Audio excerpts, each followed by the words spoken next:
Donc tout d'abord, je voulais commencer par un petit peu donner quelques exemples quand on parle de mobilité industrielle, de à quoi on pense, en particulier en fonction des métiers. Au sein de nos industries ou au sein de nos entreprises, de nos clients, il y a un certain nombre de processus métiers à supporter.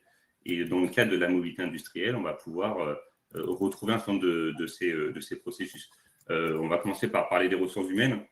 Donc là, ça va être plutôt des demandes liées à des managers, à des employés pour pouvoir faire des demandes d'absence, pour faire de la saisie de congé, la validation de notes de frais. On a tous un petit peu au sein de nos entreprises ce type d'application. On peut retrouver également au sein du métier de la logistique, là aussi des besoins autour de la mobilité. On va penser à la gestion des entrepôts, réception de marchandises, inventaire, sortie, contrôle qualité, réservation, etc., etc. Ensuite, on va avoir éventuellement des besoins autour de la production.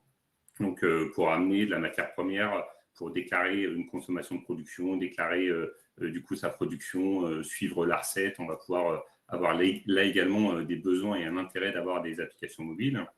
On peut retrouver également des besoins pour le métier de la finance. Alors là, on imagine bien qu'on sera plus sur des choses centrées reporting, données, KPI, dashboard.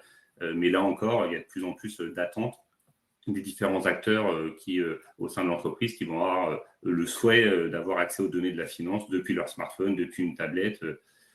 On va avoir également des besoins très présents en industrie sur la partie de la maintenance, tout ce qui est GMAO.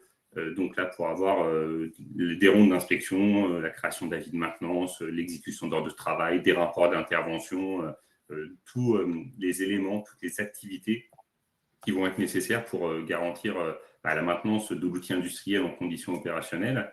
Et puis également des choses au niveau des achats, donc pour la partie procurement, pour la saisie de demande d'achat, des validations là encore, le suivi de commandes, de réception de biens ou de services, en l'occurrence une gestion de fournisseurs, de contrats.